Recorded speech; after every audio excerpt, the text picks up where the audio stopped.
Hey guys, welcome to Walls. I'm Tamara Conway. And I'm Stephen Conway.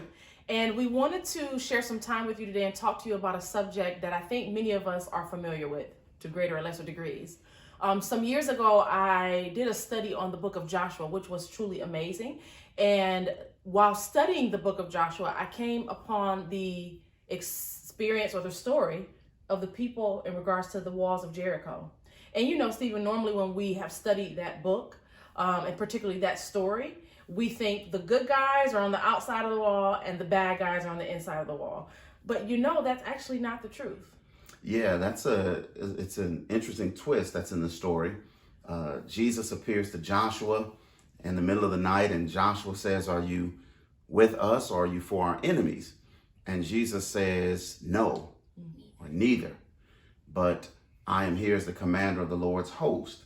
So it calls for just a different perspective on the story, a different perspective completely. There's no good guys on the inside, bad guys on the outside, but there are those who are aligned or who have aligned themselves with God and his purposes. And the reason why we chose to go the direction that we have with this topic is because we feel like this is probably one of the most pressing issues, and all of the young people that we've talked to over the past 20 years and all the relationships that we've built with various different couples who are seeking to get married and what have you, we found that this is perhaps the most pressing issue. Absolutely. And we see it not just in marriages, but we see it in churches and in various other elements of life, family life, and what have you. And so we felt led by God that this was the topic that we needed to talk about. Yeah. So listen, I want you guys to stay tuned because I want you to begin to ask yourself some very vital questions and see if you see yourself in any of these stories. walls. Yeah. So God bless. Yeah, so you're looking nice tonight. Thank you. Who cut your hair? You know what? My friend cut my hair. Oh, okay. Yeah, you know. Well, they did a good Just a little job. something. They did a good job. Thanks. It's no big deal though. It's cool. So have you ever been here before? No, I've never been here before. You know, I've never been here. Yeah. Oh, okay. Seems nice. Well, anyway, thank you for allowing me to be able to go out with you. Some good water. Yeah, it is. So last time we got together, and I had a great time, and Yeah, me too. It was fun. yeah, I was able to share a little bit about my upbringing, my family, and whatnot, and I felt well, this time I'd like to know a little bit about your family. And My family. My family is what it is. It's no big deal. okay, I just want to know what that is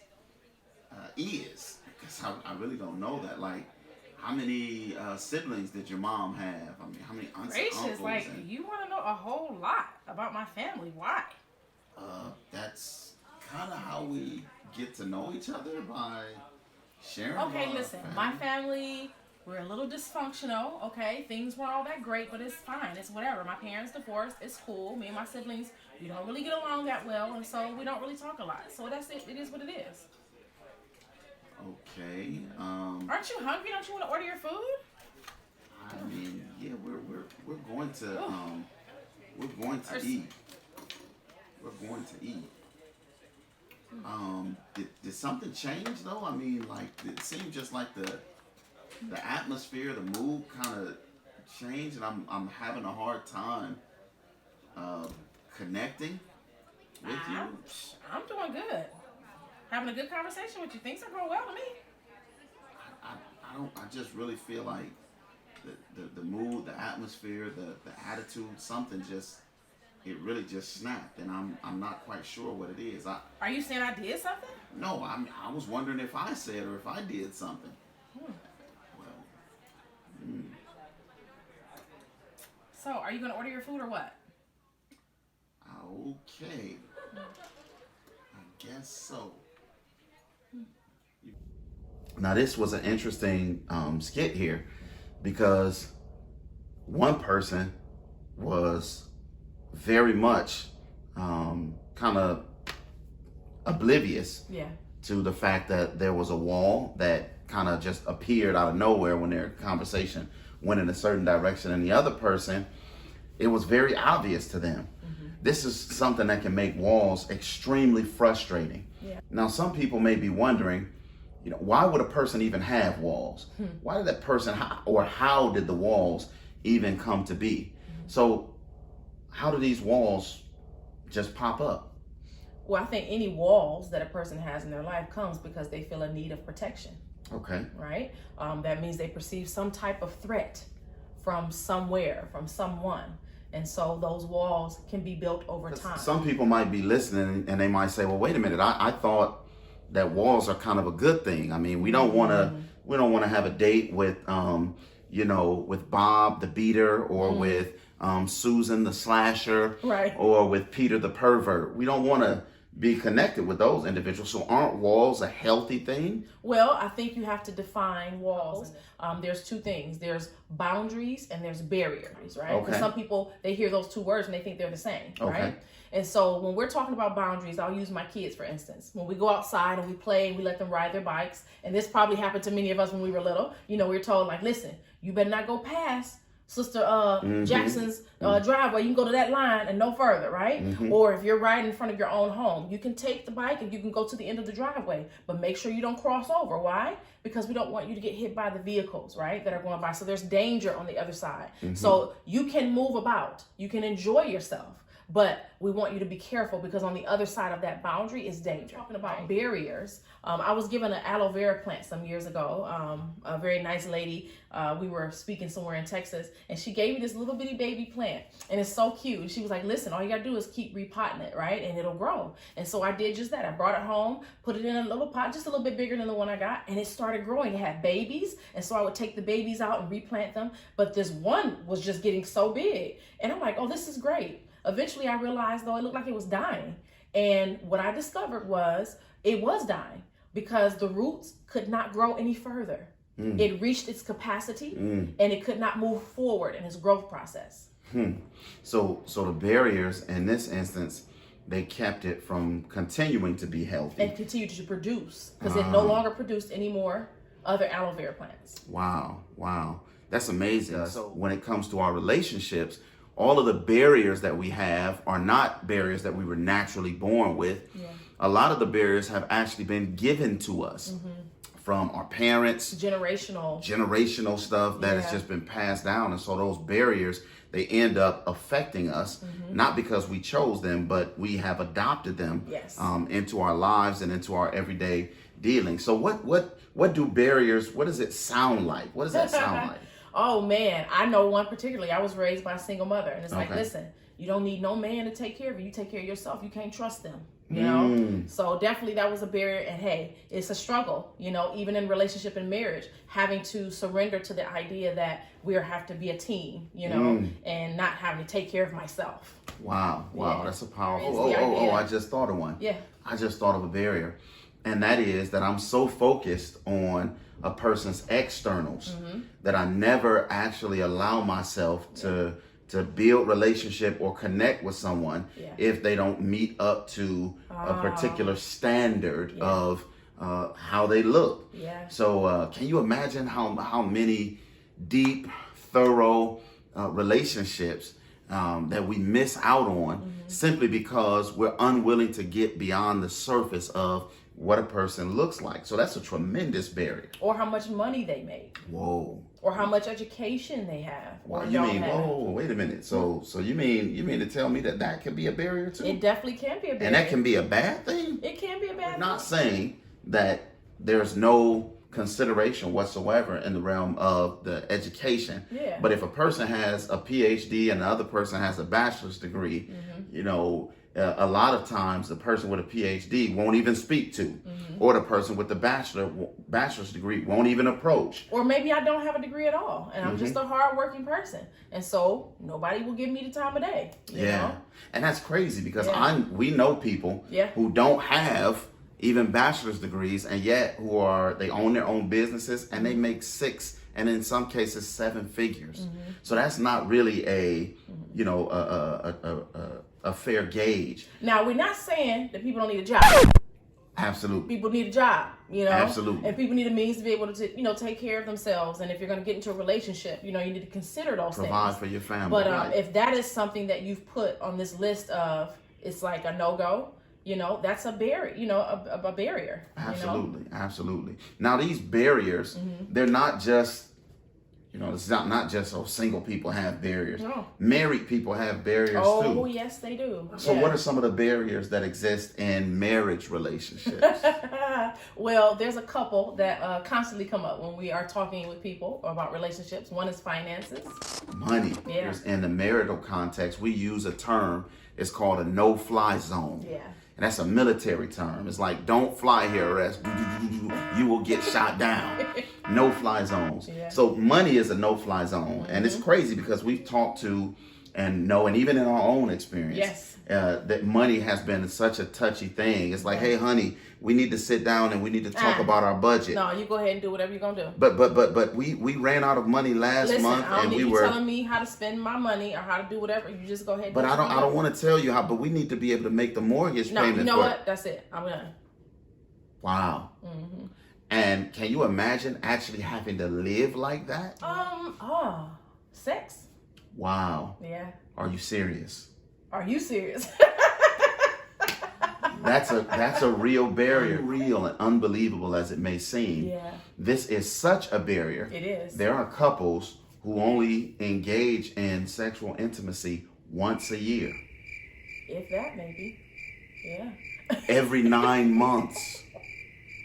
And just like we played out when, hey, listen, even if a person tries to get biblical, hey, the Bible says, the Apostle Paul wrote that except there be agreement, that we should not deprive one another. Right. Because after all, my body is yours and your body is mine. And how do those conversations end? They don't end well, They generally. don't end well at all, right?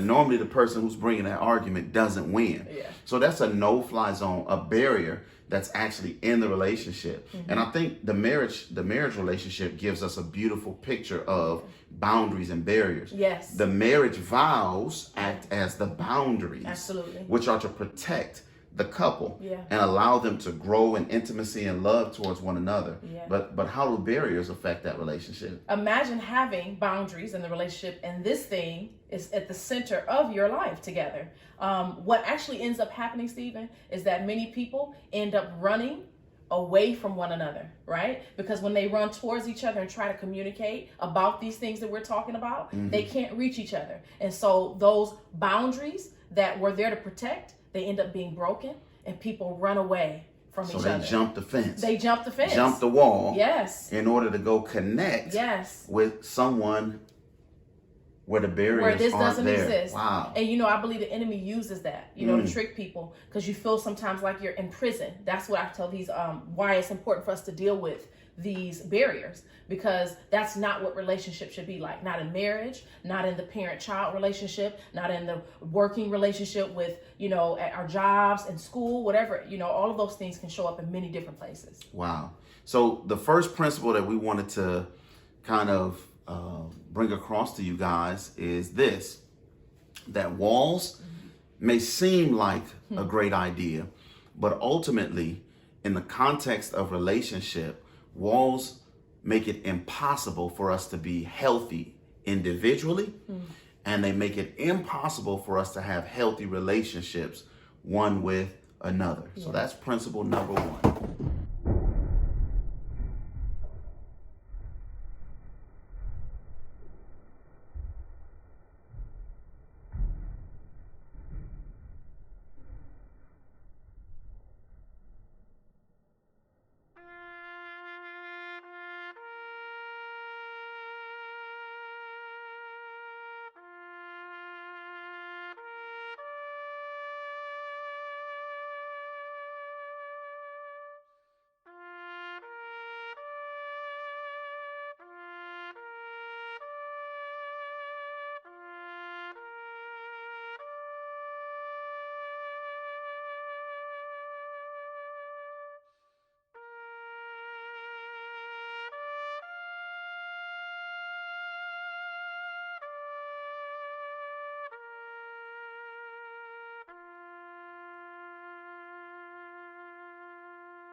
Wow. So that was a pretty interesting skit, right? Very, very. And in this particular skit, we saw how in relationship, walls can actually be weaponized.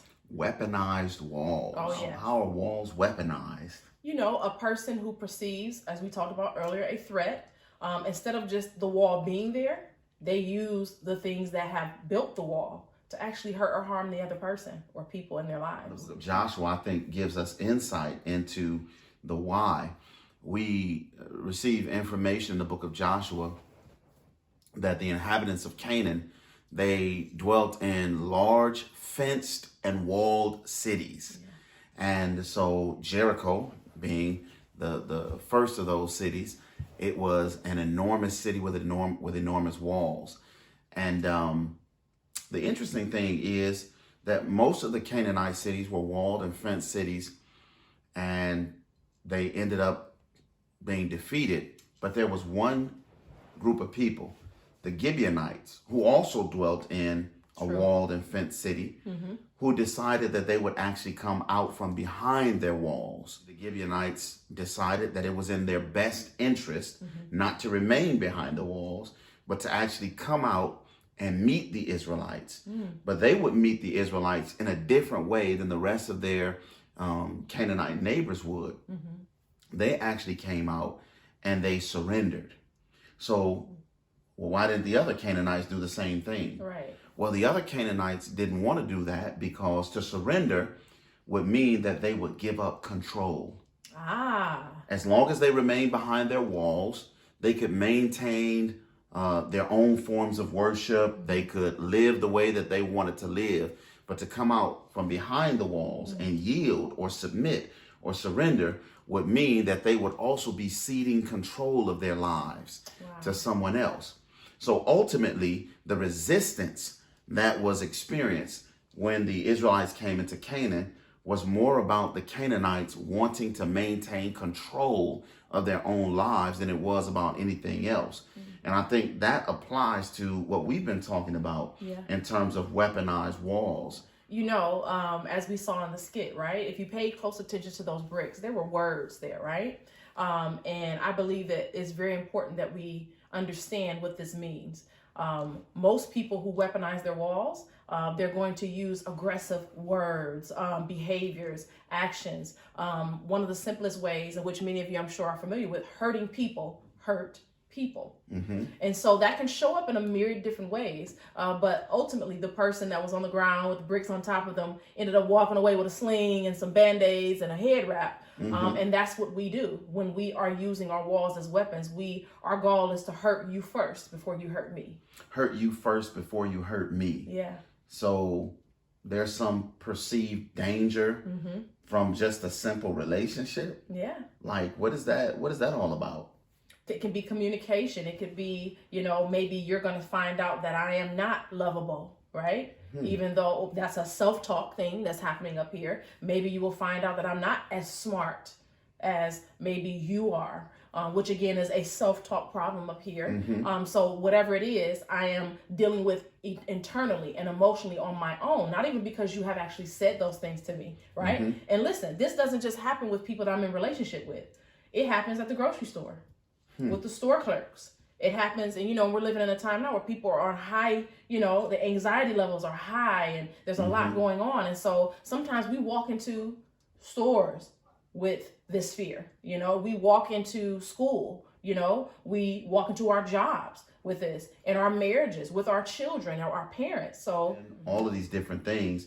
And I'm afraid that if you get close enough to me, you will notice the things that I'm sensitive about internally, and you'll reject me as a result of that. So I'm going to, as a means of maintaining control, I'm going to reject you first. I'm going to get you first before you I won't give you the opportunity to get me. Nope. Wow. Yeah. That's crazy. That really sounds, at the very least, it's a dysfunctional way Absolutely. to think. Yeah. And again, going back to the heart of it, hurting people end up hurting people. Wow. Yeah. That's amazing. So one of the ways that we can deal with this symptom, because a lot of times we may focus on behavioral change or whatnot, but what I'm hearing us say is that it's ultimately not the behavior that's the primary or the root of the problem.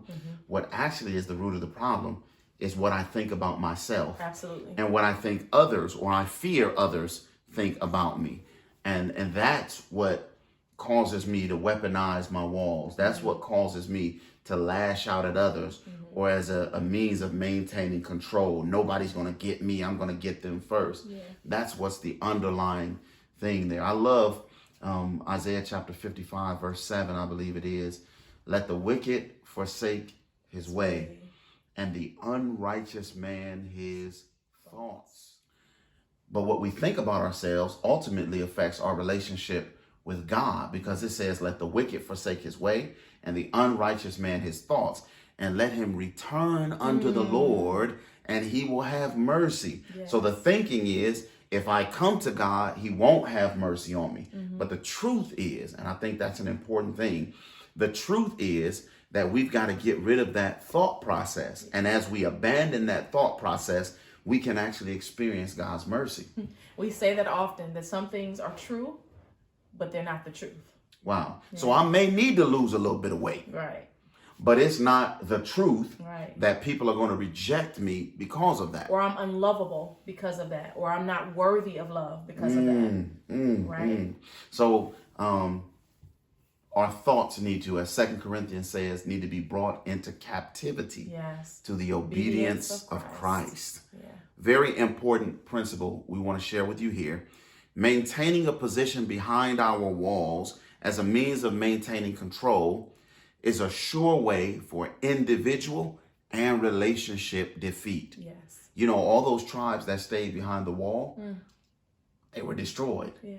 It was the Gibeonites who surrendered, who yielded, who came outside of the wall, who actually lived. Yeah. So, Jane, I called you here into the office today because you've been doing a lot of excellent work for this company. I mean, you've been here for years, and everyone around here just loves you. And thank you so much. Yeah, you're welcome. You're welcome. But you earned it. You earned it. It's not like I'm giving you anything. And you know, there's a position that's opened up at the company. It's going to mean that your salary is doubled. It's going to mean that you have actually you'll have more perks than I do. And so they were trying to fill the position with someone in the company, and I submitted your name. But before it finally goes through, I'm going to need to just write a recommendation for you. But I wanted to check with you first to make sure that it was all right with you. Now, it is going to be more responsibility, but I mean, from talking with you before, I think that this is what you've always wanted. It's the type of work that you love to do. So, what do you think, Jane? Wow.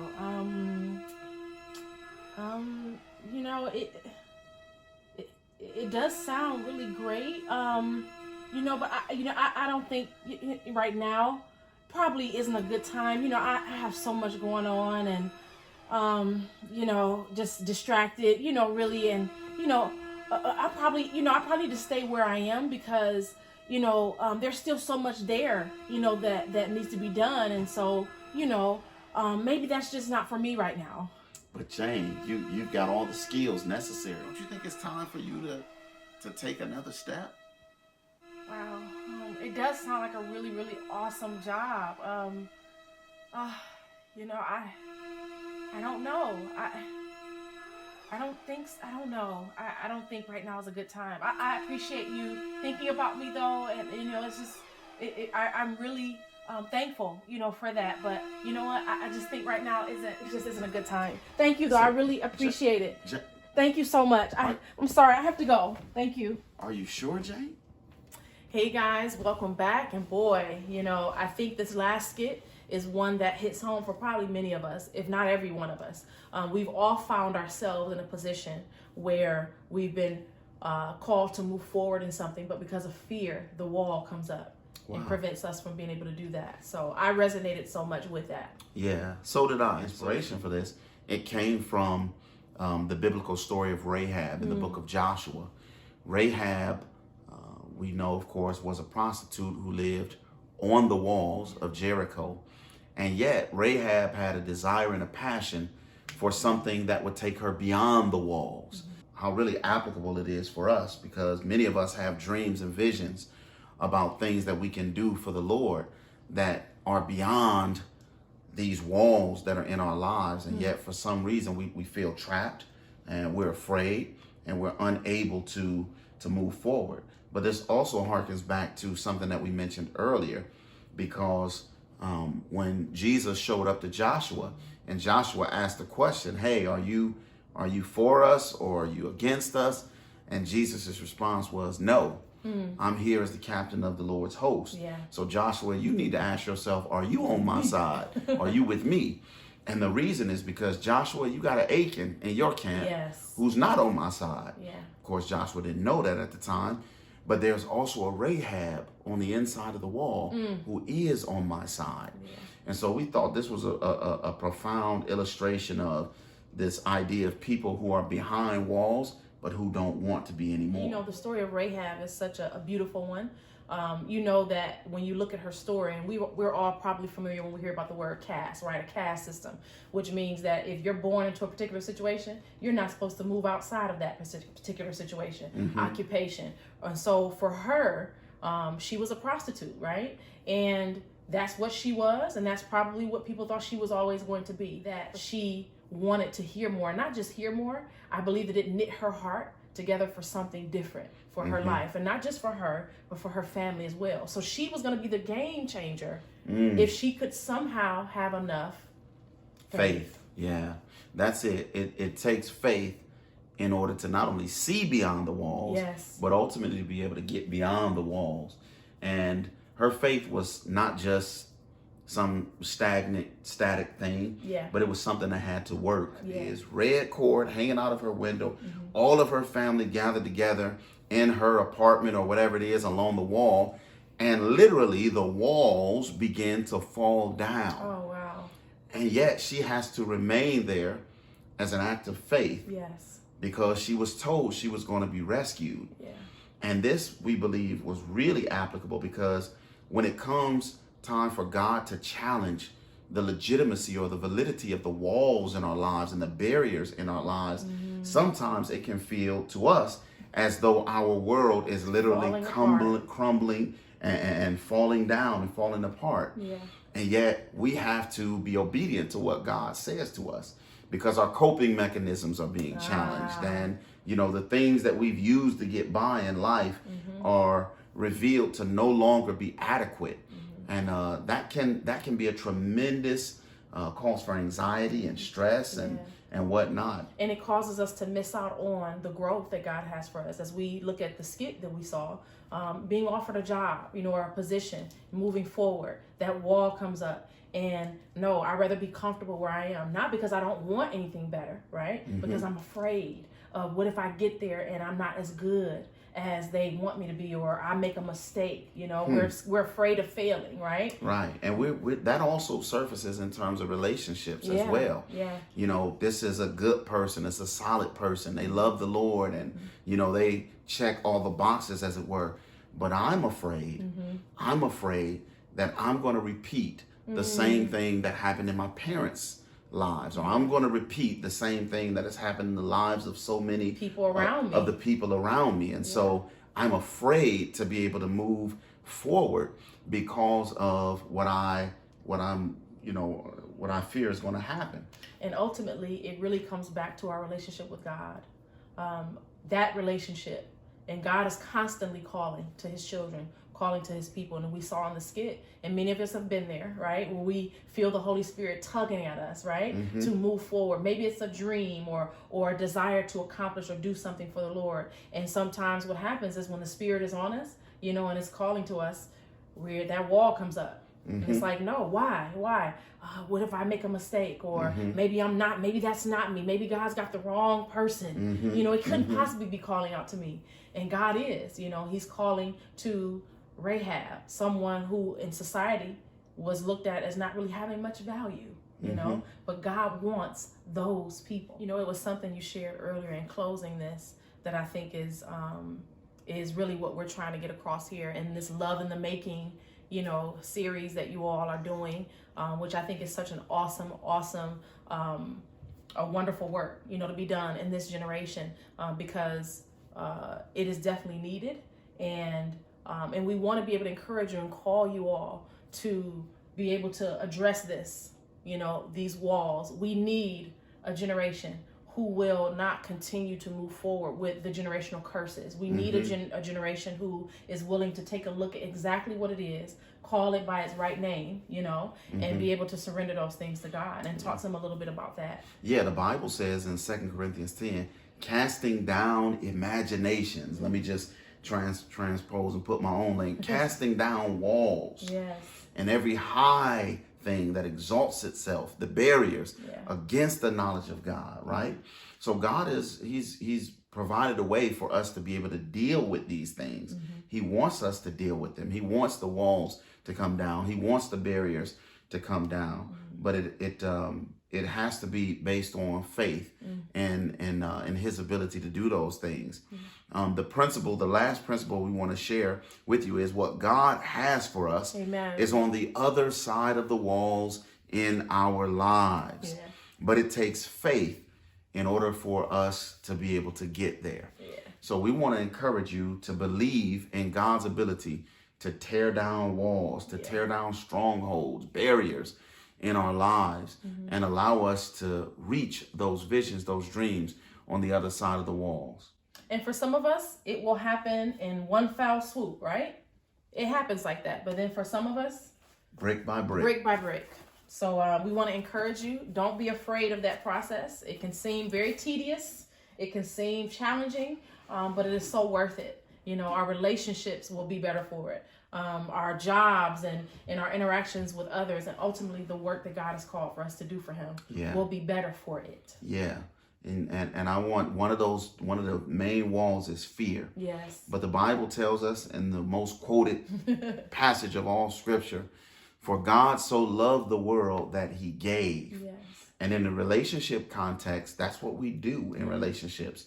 We give, we open up ourselves, we make ourselves vulnerable. Yeah. But in John 3:16, God's giving of himself, his making himself available, was not based on our reciprocation of that gift. He made himself available because he's a God of love. Amen. And I believe that's probably our biggest challenge. Yeah. But with God's help, we can have a generation that has healthy relationships. Yes. We can have a generation that has healthy marriages. We can see a generation of leaders who are able to lead, not based on fear of how they'll be seen or perceived in the eyes of others, but who can lead based on love and a desire to be able to serve others. And we believe that each and every one of you comprise that generation. Yeah. So we're praying for you. Yeah. And listen, that's love in the making. That it is. Right. That it is. Yeah. God bless you. All right. Take care, and we'll see you guys at the question and answer.